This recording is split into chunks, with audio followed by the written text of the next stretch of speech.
আধারে, ভয় পেও না, আলো আছে আড়ালে, অন্ধকার পালিয়ে যাবে তুমি উঠে দাঁড়ালে। নিজেকে দাঁড়াতে হবে, নিজের সাথে নিজের শক্ত বোঝাপড়া করতে হবে। অন্যের দোষ খোঁজার সময় আমাদের নাই, চিল্লায় বলো ঠিক কিনা। এক সাহাবী এসে বললেন, ইয়া রাসূলুল্লাহ আল্লিমনি আমালান ইদা আমিলতুহু ইউদখিলুনিল জান্নাহ, আপনি আমারে এমন একটা আমল শিখায় দেন যে আমল করলে আল্লাহ আমারে জান্নাতে ঢুকায় দিবে। আল্লাহর হাবিব সাল্লাল্লাহু আলাইহি ওয়াসাল্লাম বললেন, আলাইকা বিকাসরাতিস সুজুদ, তোমার উচিত বেশি বেশি আল্লাহর জন্য সিজদায় লুটিয়ে পড়া। বেশি বেশি সিজদায় লুটিয়ে পড়লে ওই সিজদাকারীর জন্য জান্নাতকে ওয়াজিব করে দেয় কে?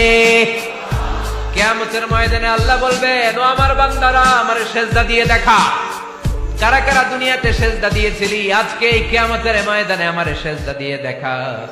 আমরা যারা দুনিয়ার বুকে সিজদা দিয়েছি, আমরা আল্লাহু আকবার বলে সিজদায় লুটিয়ে পড়ব। আলহামদুলিল্লাহ পড়েন। আর যারা দুনিয়ার বুকে সিজদা দেয় নাই, মসজিদে যায় নাই, সিজদাকারীদের সাথে আন্দোলন করে নাই, তারা সেদিন অনেক চেষ্টা করেও তাদের পিঠটারে বাঁকা করতে পারবে না। তাদের পিঠটারে সেই দিন লোহার মতো শক্ত করে দিবে কে? ইংল্যান্ডে বর্তমানে সবচাইতে জনপ্রিয় যে নামটা গোটা ইংল্যান্ড কাঁপিয়েছে, ওই নামটা হচ্ছে MUHAMMAD। চিল্লা এখন সুবহানাল্লাহ। মুহাম্মদ সবচেয়ে চয়েসফুল নাম তাদের কাছে। তোরা বলিস আমার নবী নির্বংশ, লেজ কাটা, তোদের 14 গোষ্ঠীর আমি নির্বংশ বানায় দেব। তোদের নাম নেয়ার মতো কেউ থাকবে না। তোদের নাম নেবে আর মানুষ থুতু ফেলবে। চিল্লায় বলো ঠিক কিনা। আমার নবীর নাম নেয়ার সাথে সাথে সেখানে দুরূদ আছে না নাই?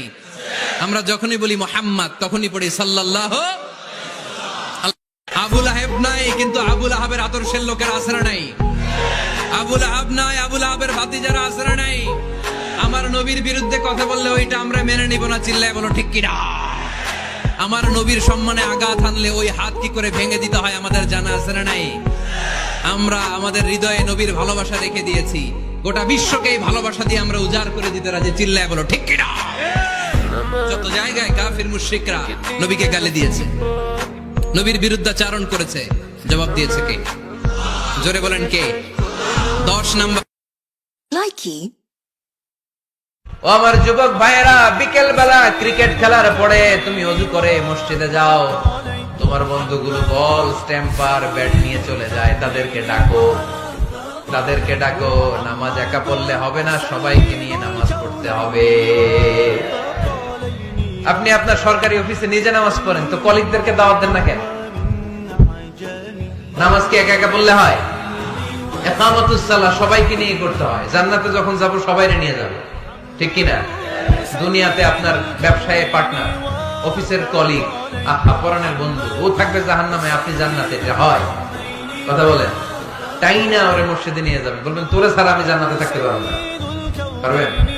টানার সময় কি বলবেন?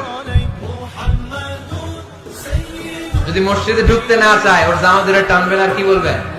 তোরে ছাড়া আমি থাকতে পারবো না। বলা যাবে? বলা